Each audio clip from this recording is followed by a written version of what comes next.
The alarm bells rang across Kepler Station as the damaged ship came into view.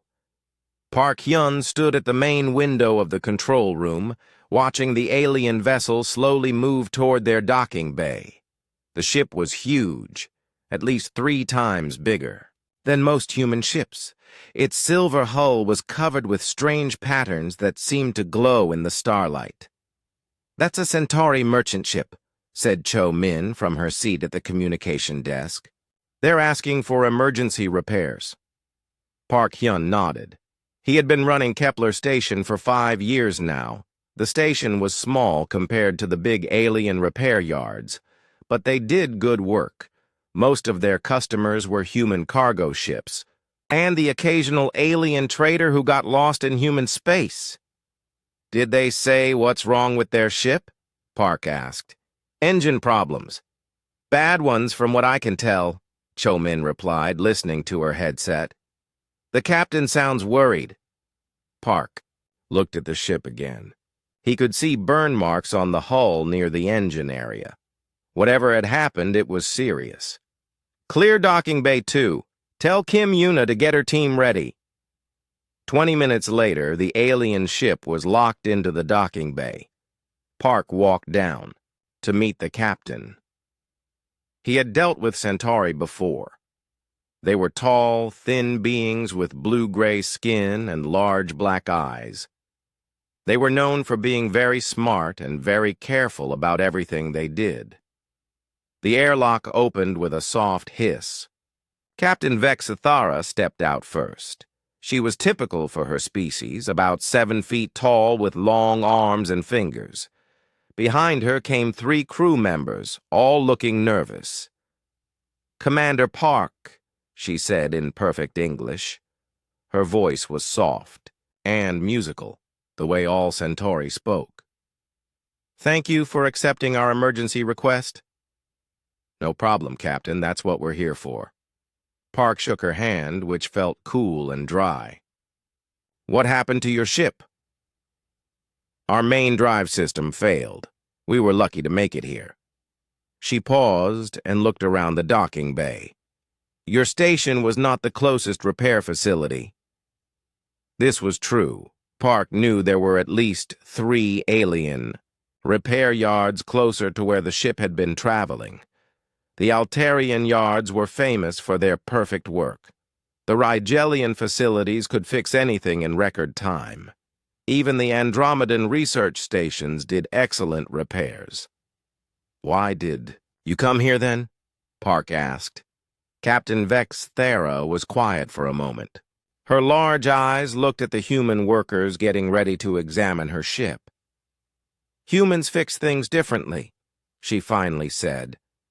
Before Park could ask what she meant, Kim Yuna arrived with her repair team. Kim was the best engineer on the station. She was short and tough, with grease always under her fingernails and a tool belt that looked like it weighed more than she did. "So what do we have here?" Kim asked, looking up at the massive alien ship. "Drive system failure," Park told her. "Captain, this is Kim Yuna, our chief repair technician." Kim bowed slightly, the way her grandmother had taught her. "Captain, we'll take good care of your ship." Captain Vexithara seemed surprised by the bow. Most aliens were used to handshakes or their own greeting customs. "Thank you, Miss Kim. My engineer will show you the problem." The Centauri engineer, whose name was something Park couldn't pronounce, led them to the engine room. The space was huge and filled with technology that hummed and glowed with its own light. Everything was perfectly clean and organized. The alien technology looked like art more than machinery. Kim walked around the main drive unit, which was about the size of a small house. She pulled out a tablet and started taking notes. But then she did something that made the alien crew stare. She put the tablet away and pulled out an old paper notebook and a pencil. "The power flow is wrong here," she said, sketching a quick diagram. And there's a vibration in this section that shouldn't be there. The Centauri engineer looked confused. Our diagnostic systems show the problem is in the primary conduits. They need to be replaced. Kim shook her head. The conduits are fine. The problem is here. She pointed to a section that looked perfect to everyone else. There's a harmonic resonance building up. It's making the whole system unstable. She pulled out a small device and held it near the engine. It made a soft beeping sound. See? The frequency is all wrong. But our instruments show no resonance issues, the alien engineer said. Your instruments are looking for the wrong thing, Kim replied. She was still sketching in her notebook, drawing lines and circles that seemed to have no meaning to anyone but her.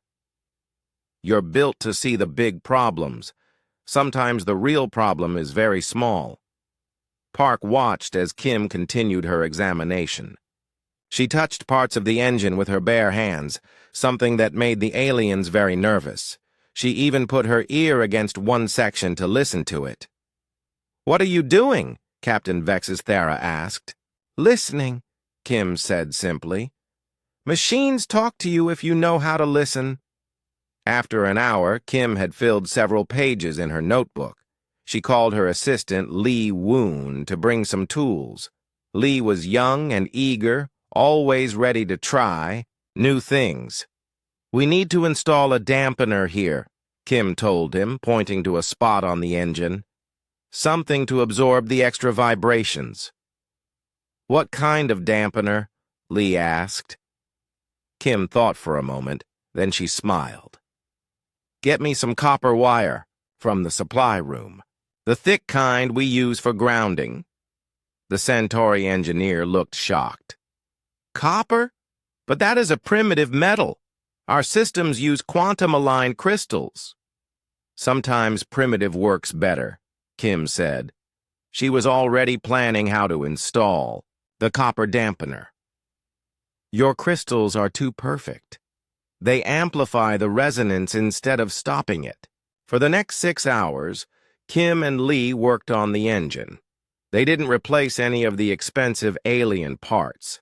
Instead, they carefully installed copper wire in 3 key places.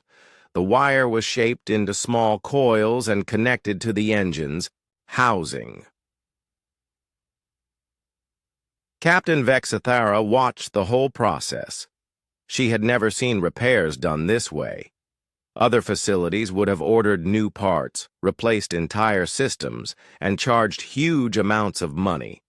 The humans were fixing her ship with metal wire that probably cost less than her lunch. "Try starting the engine now," Kim said, wiping her hands on a rag. The Centauri engineer activated the drive system. The engine hummed to life smoothly. The warning lights turned green. The vibration was gone. "Impossible," the engineer whispered. "The resonance frequency is perfect." Captain Vexithera stared at the readings on her tablet. Not only was the engine working, it was working better than it had in months. The efficiency was up by 12%. "How did you know to do this?" she asked Kim. Kim shrugged. "I've fixed a lot of engines. They all want the same thing, to run smooth and quiet. Doesn't matter if they're human or alien. They just want to do their job." That night, Captain Vexithera sat in her quarters writing a report. But this wasn't the usual repair report she would file with her company. This was a message to other Centauri captains, sent through their private communication network. "The humans at Kepler Station fixed our ship today," she wrote. "They didn't use new parts or expensive materials. They used something called intuition and copper wire. The repair cost 1/10 of what the Altarian yards would have charged, and the engine runs better than new. There is something different about the way humans think about machines. They don't just fix them. They understand them." She encrypted the message and sent it to 12 other Centauri captains she trusted. she had no idea that this simple message would change everything for Kepler Station and the humans who worked there. 3 weeks after Captain Vexthara left Kepler Station, Park Hyun noticed something odd. His communication officer, Cho Min, was looking puzzled as she stared at her screens. "Commander, we're getting a lot of requests for docking," she said. "More than usual." Park looked over her shoulder at the list. 5 alien ships were asking to dock in the next 2 days. That was more alien traffic than they usually saw in a month. "Are they all emergency repairs?" he asked. Cho Min shook her head. "That's the weird part. Most of them say routine maintenance, but look at these ship names." Park read the list. These weren't small traders or lost cargo ships. These were big commercial vessels from major alien companies. Ships like this usually went to the best facilities in the galaxy, not a small human station. "Maybe word is getting around that we do good work," Park said, but he didn't sound convinced. The first ship to arrive was huge. It was a Rigelian heavy transport called the Iron Mountain. The captain was a massive being named Zor Malik, with thick gray skin and small eyes. Rigelians were known for being practical and efficient. They didn't waste time or money on anything unnecessary. "Captain Zor Malik," Park said as he greeted the alien in the docking bay. "Welcome to Kepler Station. What can we do for you?" The Rigelian looked around the bay with interest. "I need routine maintenance on my cargo systems. Nothing urgent." Park found this strange. The Iron Mountain looked perfect. Its hull was clean, its lights were bright, and everything seemed to be working fine. "Are you sure there's nothing specific we should look at?" "Your people will find what needs fixing," Captain Zor Malik said. It sounded like he expected the humans to discover problems that he already knew about. Kim Yuna took a team to examine the ship. After 2 hours, she came back looking confused. "This ship is in perfect condition," she told Park. "I can't find anything wrong with it." "Did you tell the captain that?" "I tried to. He just said to look closer." Park went to speak with Captain Zor Malik himself. The Rigelian was waiting in the station's small cafe, drinking coffee and watching the human workers through the window. "Captain, our engineer says your ship doesn't need any repairs." Zor Malik nodded slowly. "Your engineer is skilled, but there are always things that can be improved. Small things that other facilities miss." "What kind of small things?" The alien was quiet for a long moment. "I have heard stories about human methods. I want to see for myself." This made Park even more confused. "What stories?" But Captain Zor Malik wouldn't say more. He just sat there, drinking his coffee and watching Kim's team work on his perfect ship. Meanwhile, Han Sol, the station's supply manager, was having his own problems. Aliens kept asking for materials that seemed random. One wanted copper wire, just like Kim had used on the Centauri ship. Another asked if they had any simple metals instead of the advanced materials his species usually used. "They're asking for things that don't make sense," Han told Park.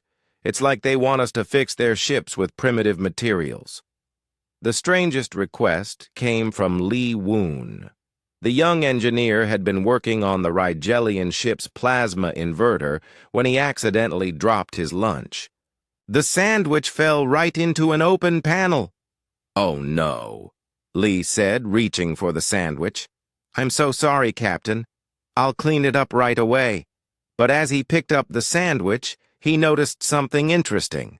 The bread had absorbed some of the excess plasma discharge that had been causing a small efficiency problem. The inverter was running smoother than before. "Wait," Lee said, studying the readings on his tablet. "This is actually helping." He called Kim over to see. She looked at the data and started laughing. "The bread is acting like a bioorganic buffer," she said. "It's absorbing the random plasma spikes." Captain Zormalik appeared behind them. "What has happened?" Kim explained about the sandwich.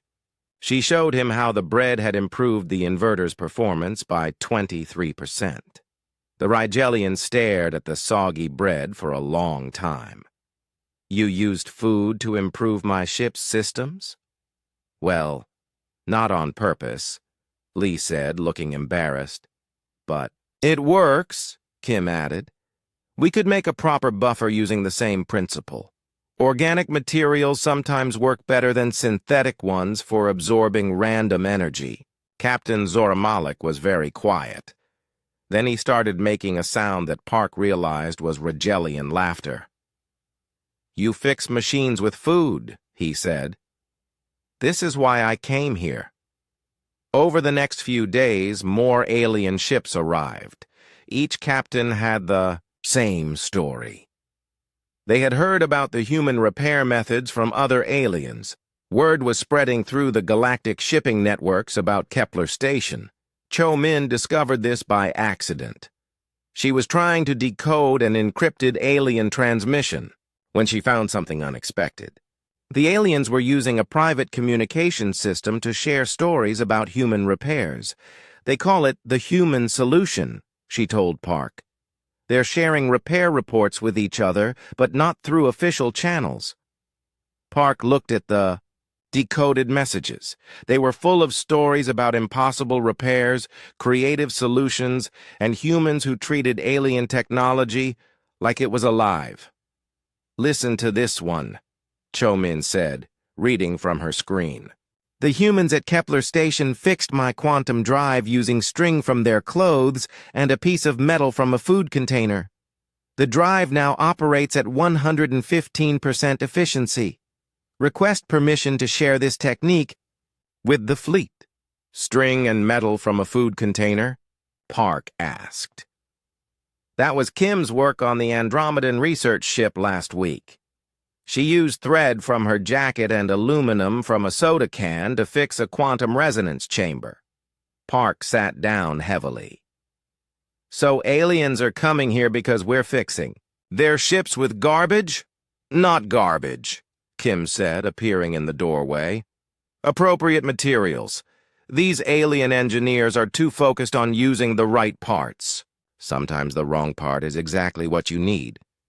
She pulled out her notebook and showed them a sketch. "Alien technology is built to work with other alien technology, but sometimes that makes it too rigid. Human materials are more flexible. They adapt." "But why are the aliens sharing this information secretly?" Park asked.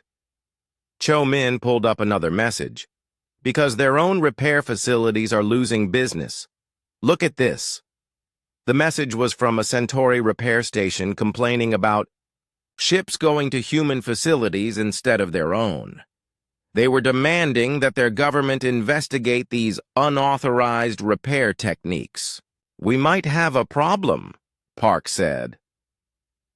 That night, Captain Zormalik asked to speak with Park privately. They met in Park's office, a small room filled with repair manuals and coffee cups. "Commander Park," the Rigelian said, "I must tell you something. Important. My ship did not need repairs when I came here. I figured that out. I came because I heard impossible stories. Stories about humans who fix things that cannot be fixed. I wanted to see if these stories were true." And Captain Zormalik smiled, which looked strange on his thick features. "They are true.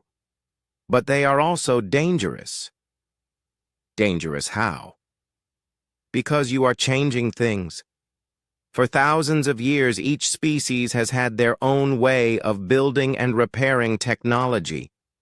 Centauri fix Centauri ships. Rigelians fix Rigelian ships. Everyone stays in their own area." Park waited for him to continue. "But humans fix everything. And you do it better than the specialists. This scares some people. Should I be worried? The Rigelian stood up slowly. You should be careful. Change always makes some people angry, but it also makes other people very interested. As captain, Zor-Malik's ship left the next day. Park watched it go from the observation deck. Han Sol joined him there. We're going to need more supplies, Han said. And more copper wire. Lots more copper wire. How much more? Han showed him a list of incoming ships.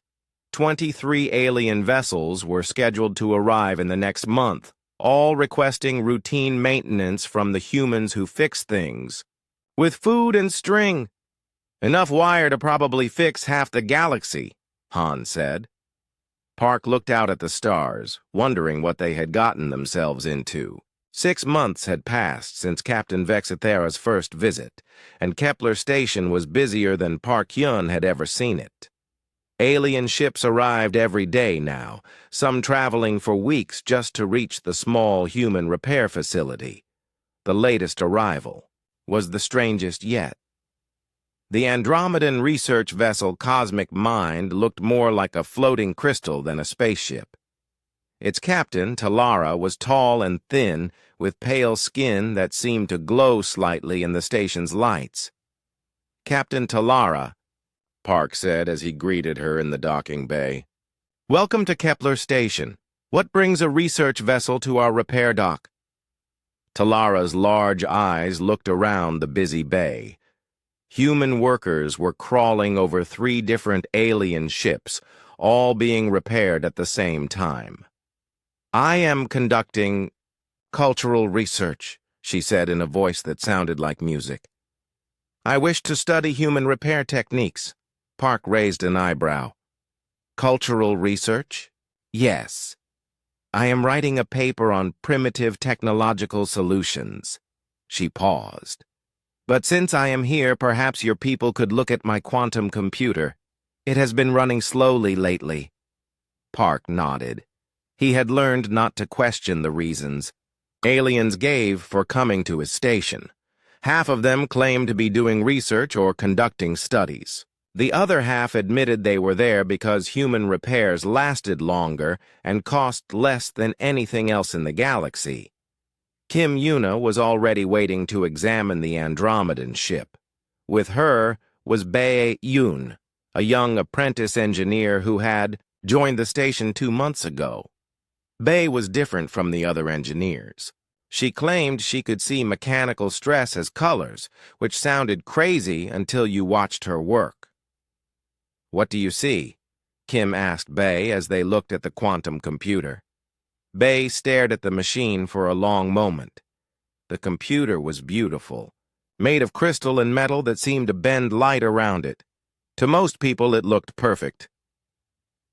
There's a dark spot here, Bae said, pointing to a section that looked identical to everything else. Like a shadow in the crystal matrix. Kim pulled out her scanner. The device showed nothing wrong with the area Bae had pointed to. Are you sure? I can see it. It's like a crack, but not a crack. Something that wants to break, but hasn't yet. Captain, Talara was listening to this conversation with great interest. Our diagnostic systems show no problems with the quantum matrix. Your systems are looking for breaks that already happened, Bae said. I can see breaks that might happen. Kim had learned to trust Bae's strange ability. The young woman had found problems in 12 different ships that normal instruments had missed. What do you think we should do about it? Bae walked around the computer slowly, studying it from different angles. It needs to be healed, not fixed. Healed? Like broken pottery. My grandmother used to repair ceramic bowls with gold. She said, the repair made them stronger than they were before. Kim understood immediately. Quantum matrix repair using the Korean kintsugi technique. I've never heard of anyone trying that. What is kintsugi? Captain Talara asked. It's an old art form, Kim explained. When something ceramic breaks, instead of hiding the cracks, you fill them with gold. The repair becomes part of the beauty. Bay nodded. The quantum matrix isn't broken, but it has weak spots. If we strengthen those spots instead of replacing them, the whole system will be better. For the next 8 hours, Bay and Kim worked on the quantum computer. They couldn't use real gold, but they found that a copper-gold alloy worked perfectly with the crystal matrix. Instead of replacing the weak areas, they reinforced them with thin lines of the metal alloy. The process looked like art. The metal lines formed beautiful patterns through the crystal, like golden veins in marble. When they turned the computer back on, it didn't just work better than before. It worked better than it had ever worked. Impossible, Captain Talara whispered, looking at the performance readings. The processing speed has increased by 40%. The weak spots were slowing down the whole system, Bay explained. Now they're the strongest parts. While this was happening, Yang Qi was having problems in the supply room. Yang had worked in the black market before coming to Kepler Station, so he knew how to find unusual materials. But lately, he was getting very strange requests. They want. What? Park asked when Jang brought him the latest list. Alien parts suppliers are offering to buy our repair solutions, Jang said. They want to know how we fix the Rigelian plasma inverter with bread. They're offering huge amounts of money for the technique. Park looked at the offer amounts. They were more than the station made in a year. That's crazy money. It gets stranger. I'm getting messages from alien black market dealers, too. They want to trade human-made solutions for rare materials. There's apparently a big demand for primitive repair techniques. What kind of demand? Jang pulled out his tablet and showed Park an encrypted message. This is from a Centauri trader. He says his repair costs have dropped by 70% since he started using human methods. He wants to buy more techniques to share with his fleet. Meanwhile, Cho Min was discovering something even more interesting. She had been tracking the alien communication networks and found that the secret messages about human repairs were getting more organized. They're calling it the human solution now, she told Park. It's not just random messages anymore. It's a real network. What kind of network? Cho Min showed him a map on her screen. It showed shipping routes across the galaxy with lines connecting different stations and planets. Alien captains are sharing information about human repair techniques. They're even changing their flight paths to visit stations where humans work. The map showed hundreds of connections between alien ships and human facilities. But Kepler Station was at the center of it all, with more connections than anywhere else. We're famous, Park said. We're more than famous. We're becoming the center of a new kind of economy. That evening, Park had dinner with Captain Talara in the station's small restaurant. The Andromedan scientist was still amazed by what Bay had done to her computer. I have studied 12 different species' approach to technology, Talara said. Each one has rigid rules about how things should be repaired. Centauri use precision. Rigelians use force. Altarians use perfection. And humans? Humans use intuition. You treat machines like they are alive. She paused to taste her soup, which she seemed to enjoy despite it being made for human tastes. Your apprentice, Bay. She spoke to my computer like it was a person. Maybe that's why our repairs work so well, perhaps. But it is also why some people are becoming nervous. Park put down his fork. Nervous how?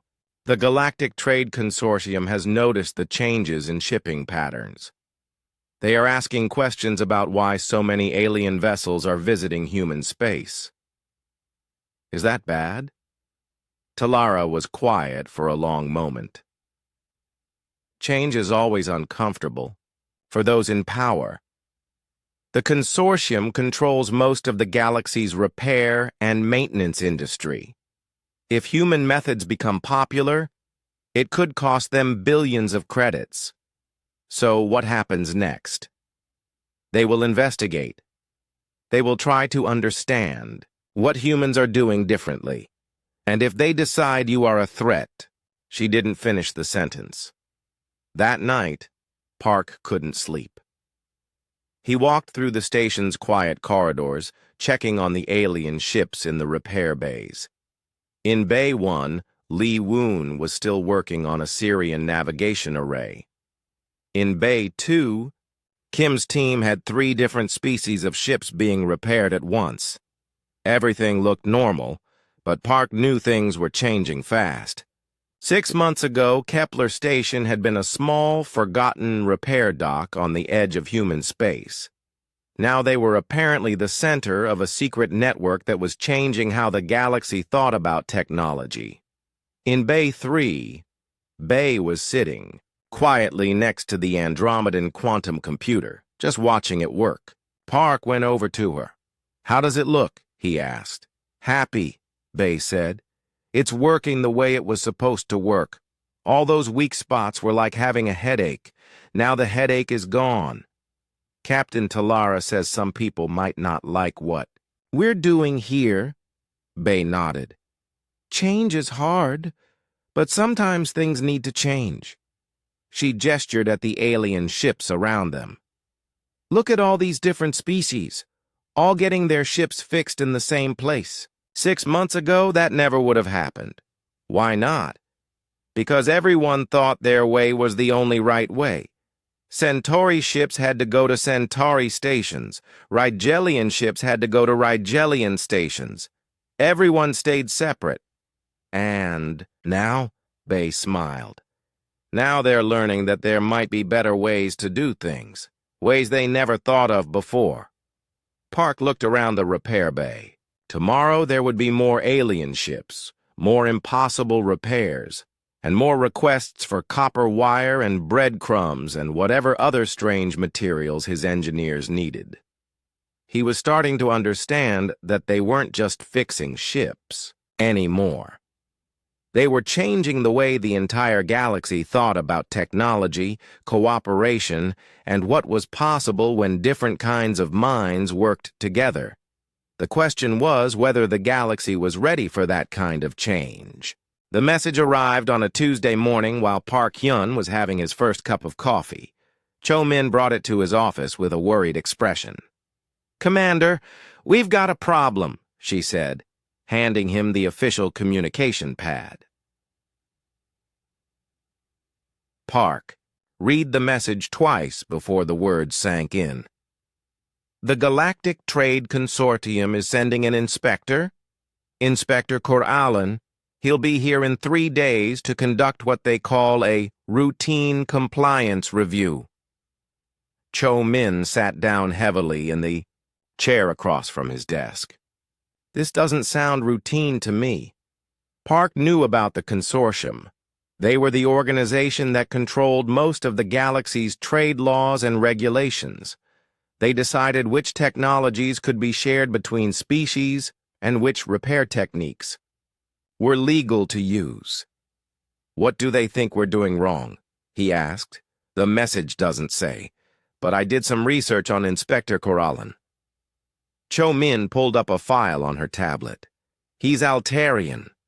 His species is famous for following rules exactly as they're written. He's never approved a single exception or unusual practice in 20 years of inspections."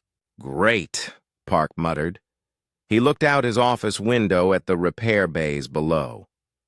4 alien ships were currently being worked on by his team. Kim was teaching Lee Woon how to fix a Centauri hyperdrive using rubber tubing and electrical tape. "How much trouble are we in?" "I don't know. But Sung Tae thinks we should be worried." Sung Tae was the station's security chief. He had worked in alien relations before coming to Kepler Station, and he was good at reading the political signs. Park found Sung Tai in the security office, studying reports from across the galaxy. "What's your take on this inspection?" Park asked. Sung Tai looked up from his screens. "Bad timing. The consortium has been getting complaints from major repair facilities. Their business is down 30% this year because alien ships are coming to human stations instead. Complaints about what exactly? Unfair competition, technology theft, violation of species-specific repair protocols." Sung Tae showed Park a list of charges that had been filed. "They're saying humans are stealing alien technology and using it without permission. That's ridiculous. We don't steal anything, we just fix what's broken." "I know that. You know that. But Inspector Corallan is coming here to decide if we're breaking galactic law." Sung Tai paused. "There's something else. His ship developed engine problems yesterday. He's being forced to stop here for repairs before he can conduct his inspection." Park almost smiled despite the situation. "So he's going to inspect the same people who are fixing his ship?" "Exactly. And he's not happy about it." 2 days later, Inspector Corallan's ship limped into Kepler Station. The Altarian vessel was sleek and perfect, like everything his species built. But there was clearly something wrong with one of its engines. Park met the inspector at the airlock. Corallan was typical for his species, tall, elegant, with silver skin and large eyes that seemed to see everything at once.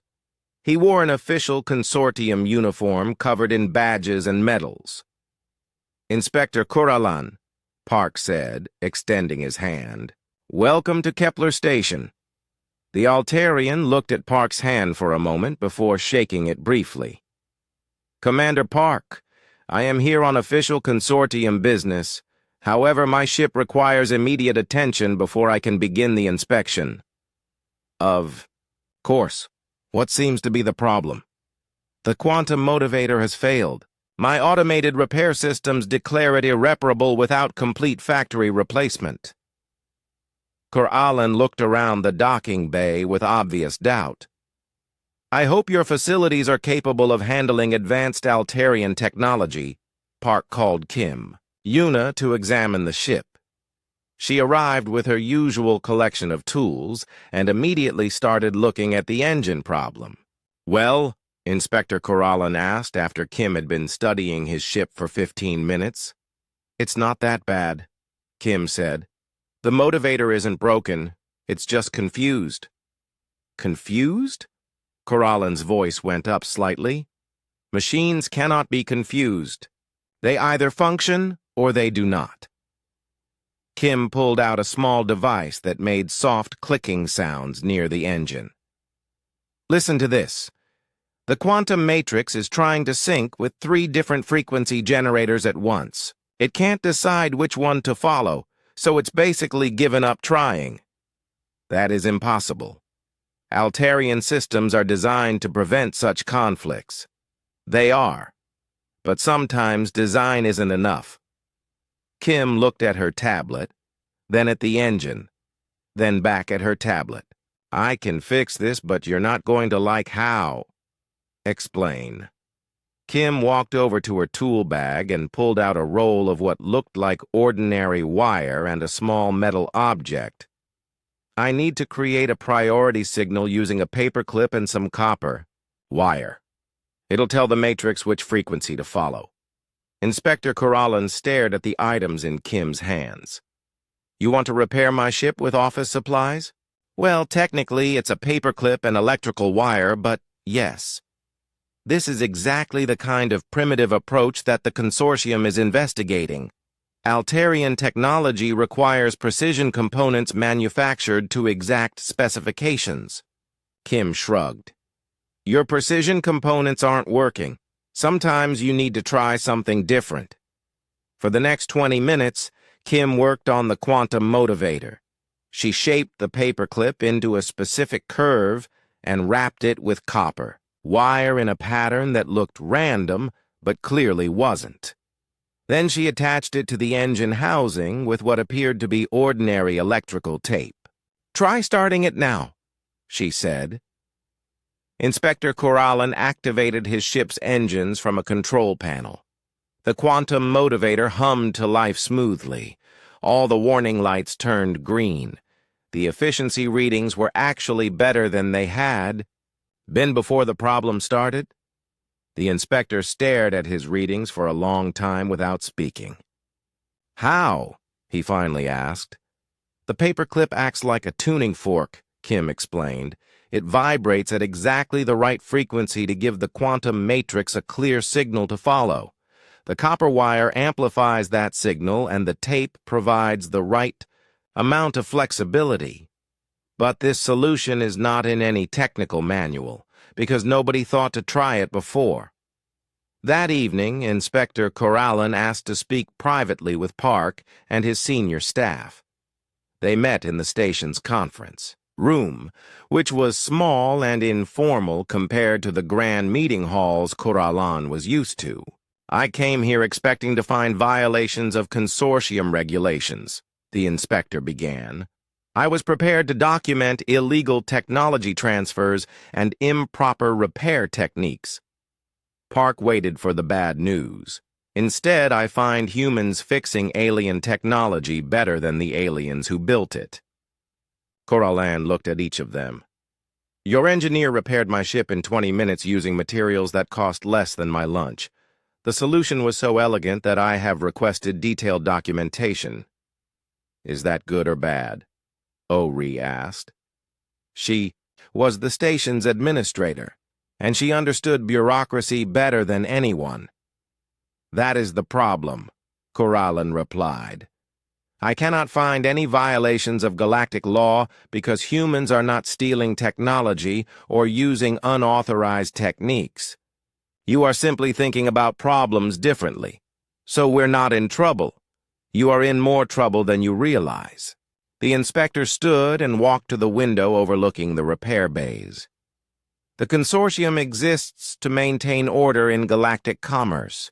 We ensure that each species maintains control over its own technology and repair methods." "That sounds reasonable," Park said. "It was reasonable when it was possible, but humans are disrupting that order." Corallan turned back to face them. "When word spreads that human methods are superior to traditional approaches, it threatens the entire economic structure of the galaxy." O'Ree leaned forward. "What does that mean for us?" "It means the consortium is planning to restrict human access to alien technology. They want to prevent what they see as unfair competition." The room was quiet for a moment. "Can they do that?" Sung Tai asked. "They can try, but it would be difficult to enforce. Too many alien captains now prefer human." "Repairs," Corallan sat back down. "There is something else you should know. My inspection was supposed to be secret, but word has already leaked to the communication networks." Cho Min looked up from her tablet. "I'm seeing increased traffic in the alien channels. Ships are changing course to get here before any restrictions take effect." "How many ships?" Park asked. 17 so far, with more coming. Captains are afraid they might not be able to use human repair services much longer." Inspector Corallan nodded. "This is what I was afraid of. My inspection has created a crisis rather than solving one." "What happens next?" Park asked. "I must file my report with the consortium. I will tell them that Kepler Station is not violating any existing laws, but that human repair methods represent a fundamental challenge to the current system." "And then?" "Then they will have to decide whether to change the system or try to stop the humans." Corallan looked out at the alien ships in the repair bays. "For what it is worth, I hope they choose wisely." That night, Park walked through the station one more time. The repair bays were busier than ever. with human and alien engineers working side by side on problems that 6 months ago would have been considered impossible to solve. He found Kim in Bay 3, teaching a young Centauri engineer how to listen to engine vibrations. "How's the lesson going?" Park asked. "She's a fast learner," Kim said. "Her species has excellent hearing, better than humans. She's already identifying problems I would have missed." The Centauri engineer looked up. The challenge arrived exactly 1 week after Inspector Corallan left Kepler Station. It came in the form of an official communication from the Altarian Guild of Precision Engineers, transmitted to every major communication network in the galaxy. Park. Hyun read the message aloud to his senior staff in the conference room. The Guild challenges the repair facility at Kepler Station to a formal competition. 5 alien technologies will be presented for repair under time pressure and neutral observation. If the humans succeed, their methods will be officially recognized. If they fail, human facilities will be restricted from servicing alien technology. "They're really doing this," Sung Tai said. "They want to settle this publicly." Kim Yuna looked up from the technical specifications that had been included with the challenge. "These aren't normal repair jobs. Look at this list." She projected the details onto the conference room screen. 5 pieces of alien technology, each from a different species, each representing a different type of engineering challenge. The final item made everyone in the room go quiet. "A crystalline thought matrix?" Ree asked. "What is that?" "It's the most advanced artificial intelligence system in the galaxy," Kim said. "Made by the Ethereal Collective. Nobody outside their species has ever successfully repaired one." "So they're setting us up to fail," Park concluded. "Maybe. But look at the facilities we're competing against." Kim pulled up another screen. The Altarian Guild is bringing their most advanced automated repair facility. It's a floating factory that can manufacture any component in the galaxy to perfect specifications. Cho Min was reading through the message details. "The competition is in neutral space, with observers from 12 different species. It'll be broadcast across the galaxy in real time." "No pressure," Park muttered. "Actually, there's more pressure than you think," Sung Tai said. "I've been monitoring the galactic news feeds. This challenge is being presented as a test of human intelligence versus advanced alien technology. If we lose, it won't just affect us. It could affect how every human in the galaxy is treated." Park looked around the table at his team. They were good at what they did, but this was bigger than anything they had ever attempted. "Do we have a choice?" he asked. "Not really," Ree replied. "If we refuse, they'll say humans are afraid to compete fairly. If we lose, they'll say we were never as good as people thought. Either way, they get what they want." Kim was still studying the technical specifications.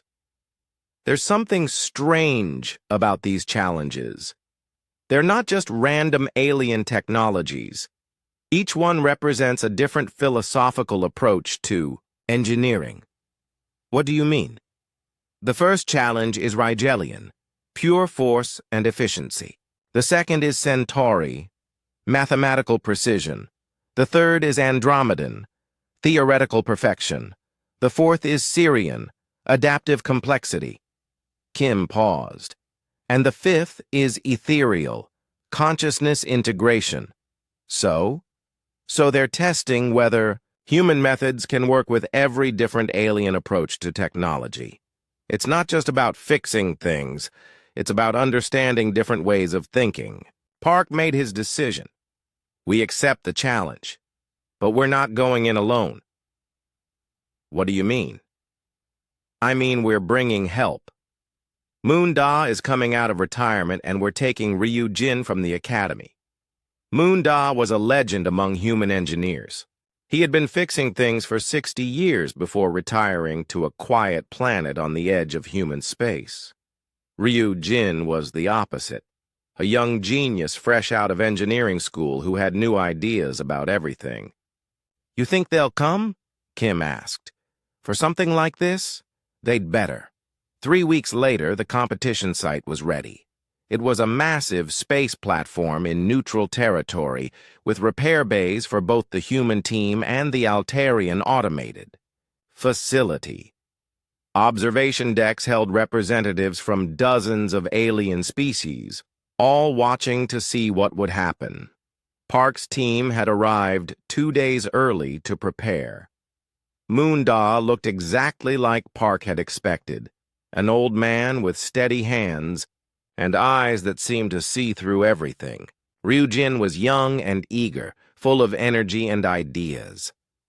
"So this is what all the fuss is about," Moonda said as he examined the 5 alien technologies they would have to repair. "Interesting choices." "Can we do it?" Park asked. "Depends what you mean by do it," the old engineer replied. "Can we make these things work? Probably. Can we do it better than a facility that costs more than most planets? That's the real question." The Altarian facility was impressive. It looked like a small city floating in space, with robotic arms and manufacturing systems that could create any component needed. Guildmaster Torvanask, the Altarian in charge, was confident his facility would prove the superiority of traditional methods.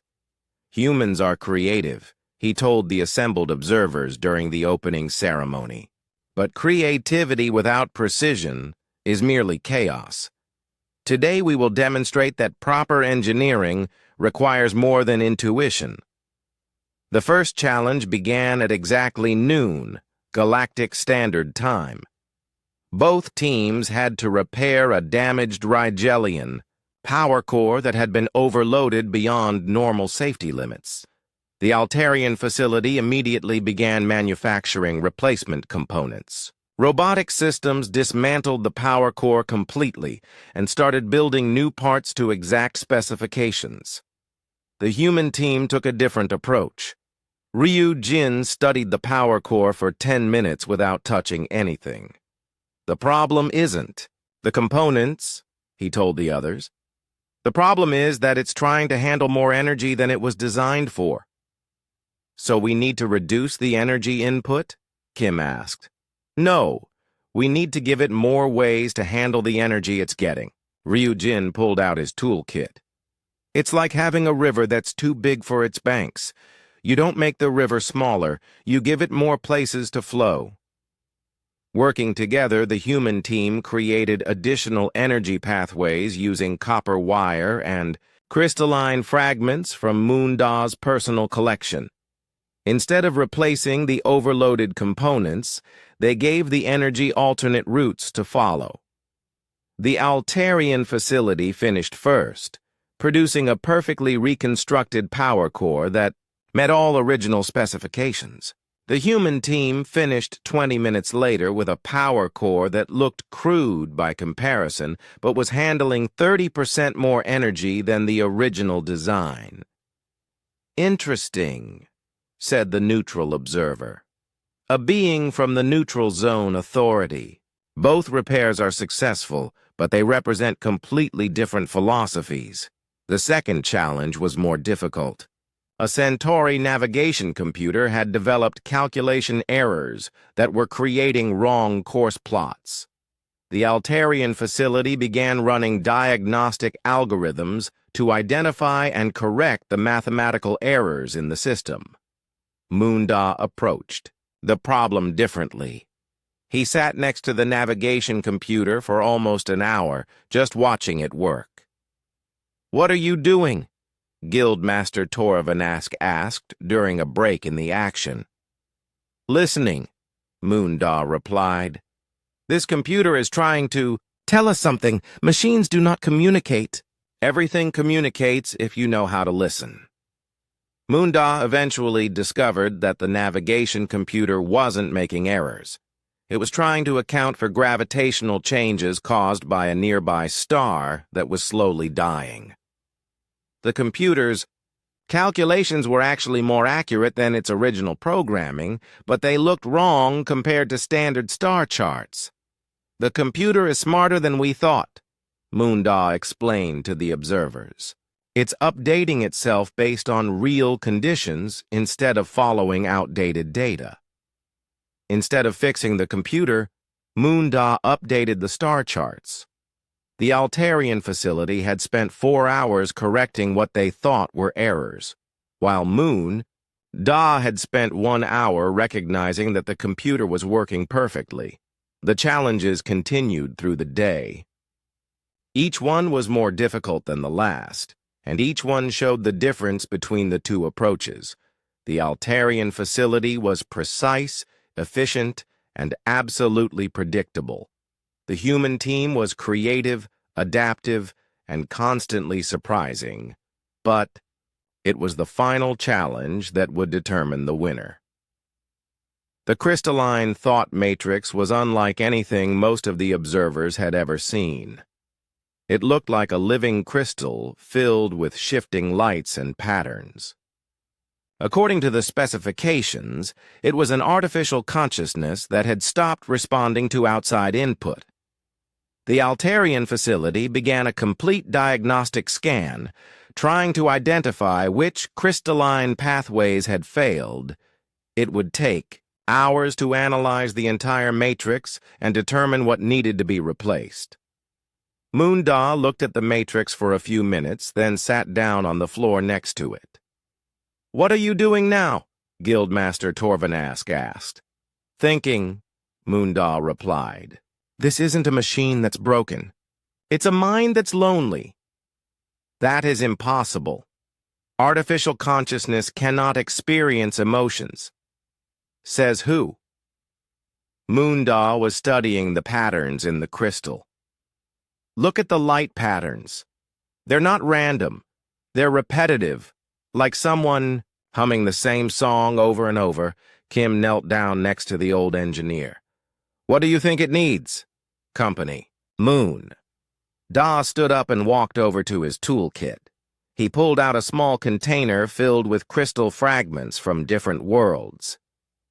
"These matrices are designed to think, but they're kept in isolation. What if this one just wants to talk to something that understands it?" Instead of repairing the matrix, Moondaw built a small resonance chamber around it. He filled the chamber with crystal fragments that could vibrate at the same. 1 year after the challenge, Park Hyun stood on the observation deck of Kepler Station and looked out at something that would have been impossible to imagine just 2 years earlier. The station had grown from a small repair dock into a sprawling complex that stretched across 3 orbital platforms. But that wasn't the most remarkable change. The most remarkable change was happening in the main repair bay, where human engineers were working alongside alien apprentices from 17 different species. A young Centauri was learning how to listen to engine vibrations from Kim Yuna. A Rogelian student was studying Moondaw's notes on machine psychology.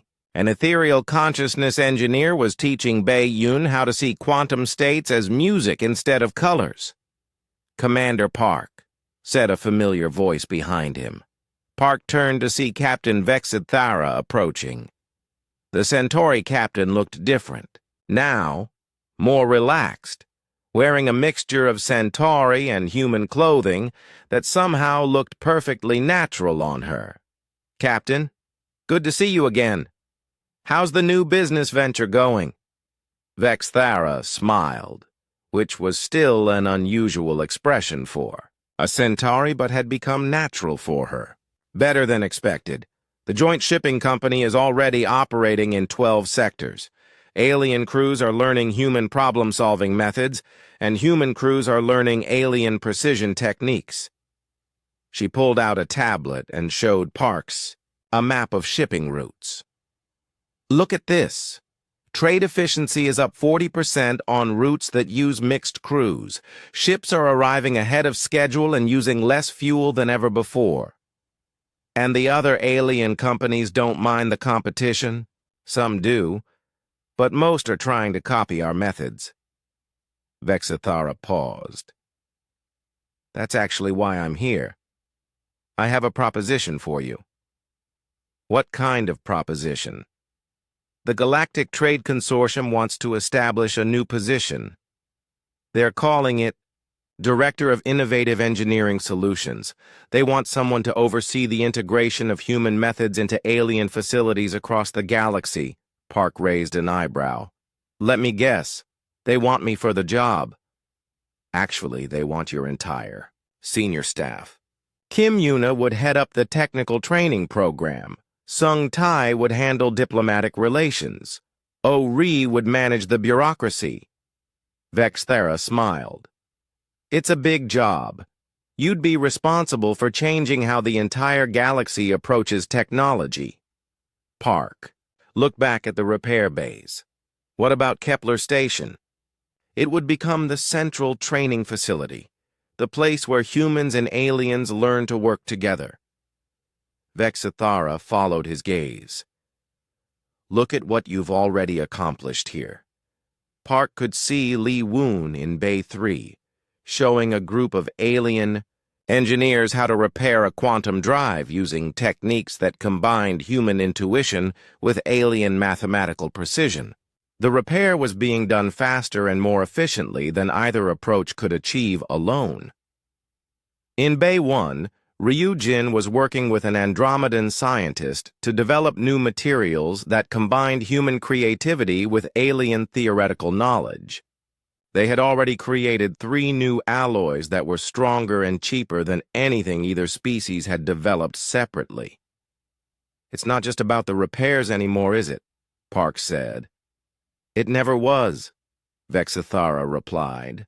It was about showing that different approaches to problems could work together instead of competing. That evening, Park called a meeting with his senior staff. They gathered in the same small conference room where they had first heard about Inspector Kuralin's visit, but the mood was completely different now. So the consortium wants to hire all of us, Kim Yuna said, after Park explained the offer. That's quite a change from wanting to shut us down. It makes sense, O-Ri added. They tried to stop the changes, then they tried to control them. Now, they want to manage them. What do you all think? Park asked. I think, said Sung Tai, that we've already proven the most important point. Human methods work with alien technology. The question now is whether we want to be part of spreading that knowledge or whether we want to keep it small and local. Moon Da, who had decided to stay on at Kepler Station, spoke up from his corner of the room. I've been fixing things for 60 years. I've seen a lot of changes in technology, but I've never seen a change like this one. What do you mean? Usually, when technology changes, it's because someone invents something better. Faster computers, stronger materials, more efficient engines. Moon Da paused. But this change isn't about better technology. It's about better thinking. Bai Yun nodded. The alien apprentices aren't just learning human techniques. They're learning human attitudes. They're starting to treat machines like they matter. And the humans are learning alien precision and theory, Ryujin added. My repairs are twice as good as they were a year ago because I've learned Centauri mathematical methods. Kim looked around the table. I think we should do it. But with conditions. What conditions? Park asked. First, Kepler Station stays independent. We're not just another consortium facility. We're still a place where people can try new things without following official rules. Second, Moon Da added, we keep teaching that machines have personalities. I don't care if the scientists think that's unscientific. It works. Third, said Bai Yun, We make sure the alien apprentices go back to their home worlds and teach what they've learned. This isn't about humans taking over alien technology. It's about everyone learning from everyone else. Park thought about it for a moment. And fourth, we stay a repair station. No matter how big this gets, we keep fixing ships for anyone who needs help. Agreed, everyone said at once. 6 months later, Park found himself standing on the observation deck of the new central training facility, which had been built around the original Kepler station. The facility was huge, with sections designed for different species and training programs for dozens of different engineering approaches. But the heart of it was still the original repair bays, where real ships with real problems were fixed by mixed teams of humans and aliens working together. A young ethereal engineer named Singing Light approached Park on the observation deck. Ethereals were tall, thin beings who seemed to be made of crystallized air. They rarely interacted with other species, but more and more of them were coming to learn human methods. "Director Park," Singing Light said in a voice like wind chimes, "I wanted to thank you before I returned to my home world. How did the training go?" "Better than expected. I came here to learn human repair techniques. Instead, I learned something more important, which is that consciousness exists in more forms than my people believed. Your engineer Munda was correct. Machines do have personalities. Not consciousness as we understand it, but something similar. Are you going to teach that to other ethereals?" "I will try. It will be difficult. My people are very certain about what consciousness is and what it is not." Singing Light paused. "But you have shown us that certainty can be limiting. What will you do when you go home?" "I will start a new kind of repair facility, one where ethereal precision is combined with human empathy. I believe we can create repairs that not only fix machines, but make them better than they were designed to be." After Singing Light left, Park walked through the training facility one more time. In the human section, alien engineers were learning to trust their intuition and treat technology as something alive. In the alien sections, human engineers were learning mathematical precision and theoretical frameworks they had never imagined. But the most interesting area was the mixed workshops, where humans and aliens worked together on problems that neither could solve alone. These teams were already creating innovations that were changing how technology worked across the galaxy.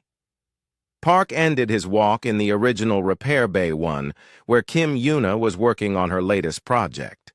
She was training an artificial intelligence to diagnose machine problems by learning to recognize the emotional states of different technologies. "How's it going?" Park asked. "Better than I hoped," Kim replied, showing him the AI's diagnostic reports. "It's already identifying problems that normal scanners miss. But the interesting part is what it's learning about machine psychology." "Machine psychology?" "Each type of technology has its own personality patterns. Rigelian machines are straightforward and direct. Centauri machines are complex and mathematical. Human machines are adaptable and stubborn." Kim smiled. "The AI is learning to communicate with each type differently. So, machines really do have feelings?" "Not feelings exactly, but they do have consistent behavioral patterns that look a lot like personalities. And when you treat them according to their personalities, they work better." Park looked around the bay one more time. 2 years ago, this had been a small repair station on the edge of human space.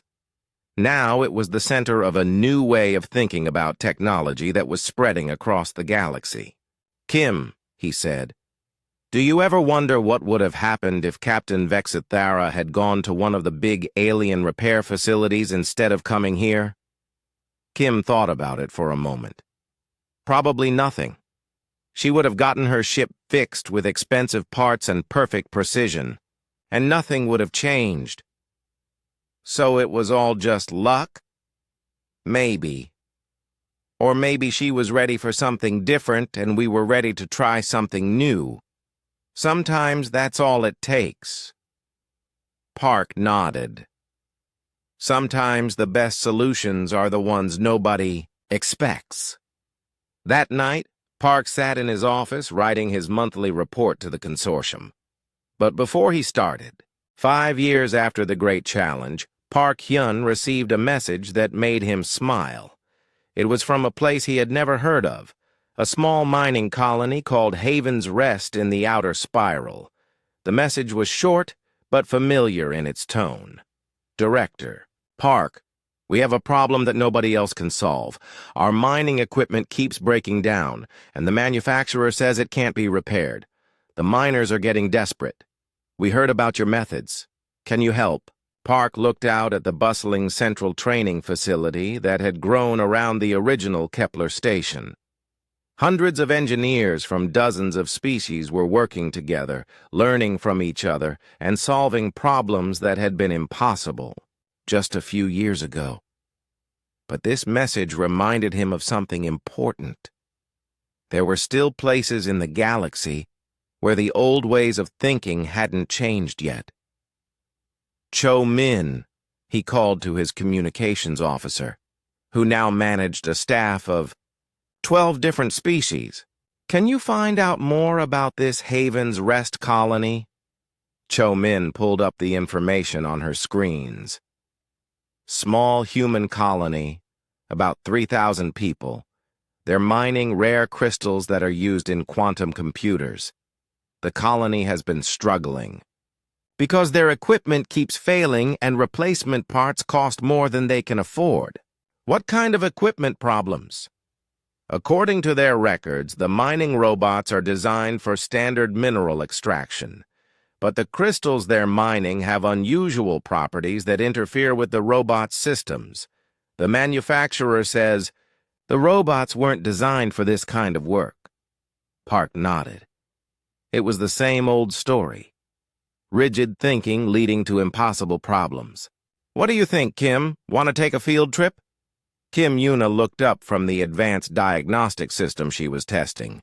The machine combined human intuition programming with alien precision sensors, and it could identify problems that no single approach could find. Sounds like a good project for some of our advanced students, she said. They need experience working on real problems away from the training facility. Which students were you thinking of? Kim smiled. I was thinking of Taewon and Crystal Voice. Taewon was a young human engineer who had been trained in both human and alien methods from the beginning. He could think like a human but work with the precision of a centauri.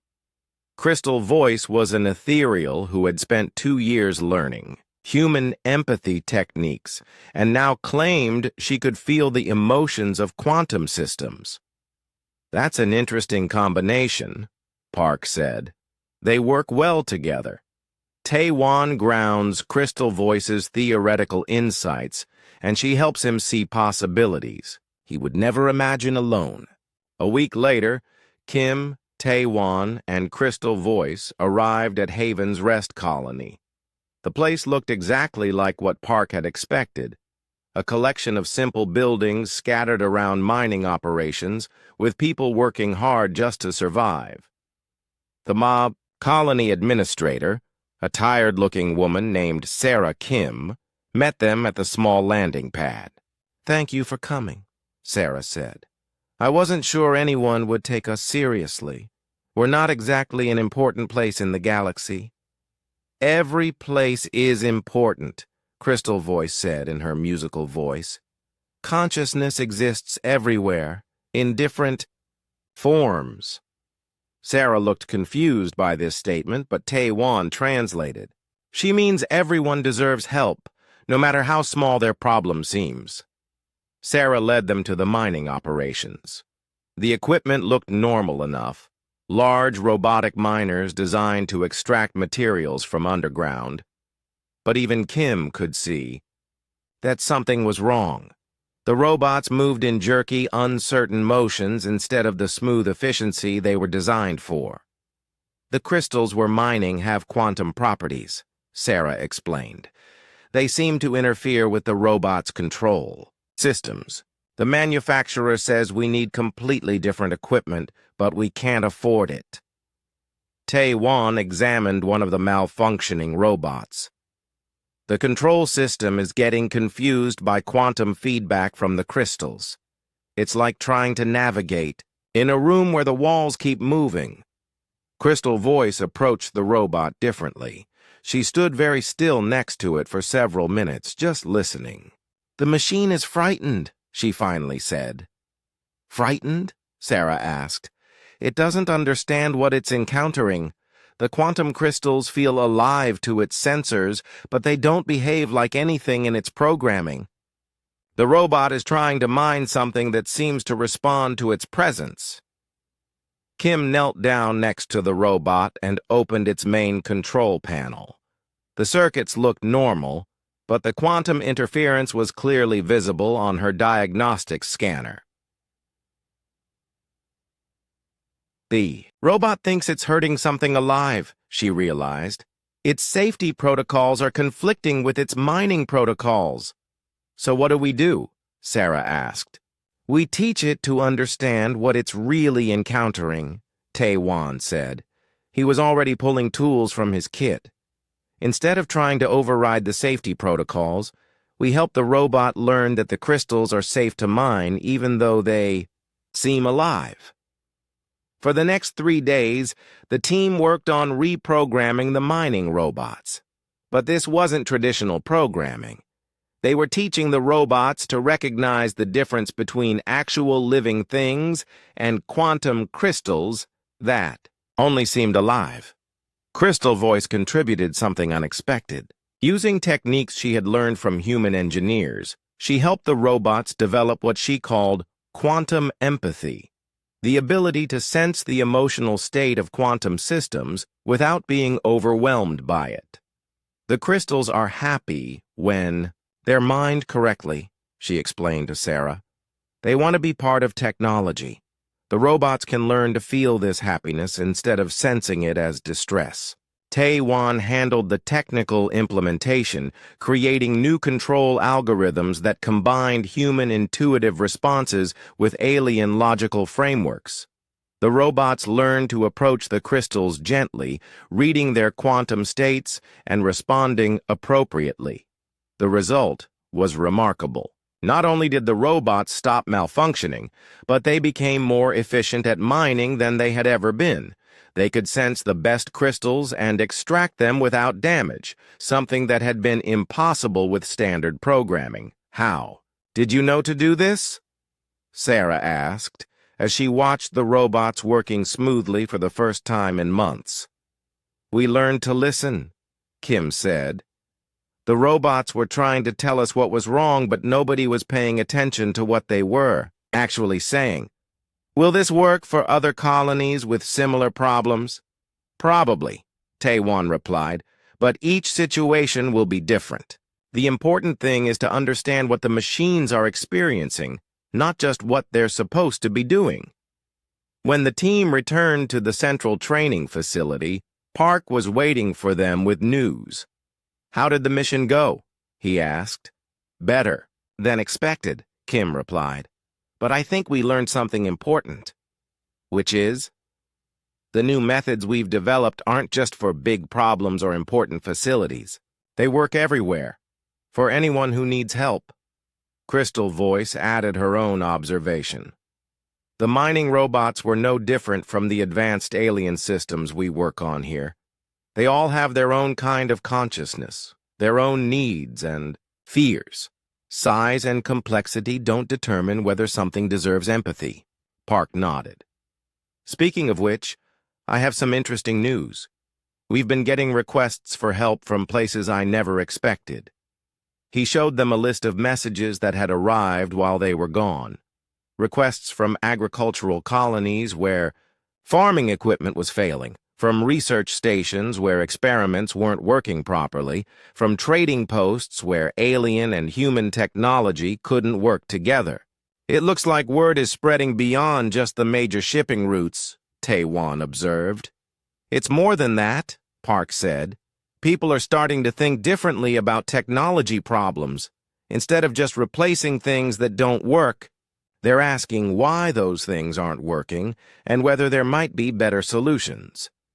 Over the next few months, teams from the central training facility visited dozens of small colonies, outposts, and facilities across human and alien space.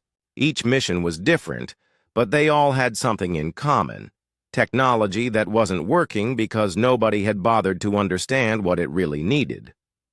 On a farming world, agricultural robots learned to sense the emotional state of growing plants and adjust their care accordingly. On a research station, experimental equipment started working better when scientists began treating their instruments like partners instead of tools. On a trading post, human and alien computers learned to communicate by developing their own shared language. But the most interesting development came from an unexpected source. Young people across the galaxy, both human and alien, were growing up with completely different attitudes toward technology. Ryu Jin, who had become the head of the youth training program, showed Park some of the projects that students were working on. "Look at this," he said, pulling up a video of a group of mixed-species teenagers working on a broken communication array. "They're not following any of the standard protocols. They're just talking to the equipment and figuring out what it needs." In the video, a human girl was explaining something to an Altarian boy while a Centauri teenager listened to the array with what looked like a medical stethoscope.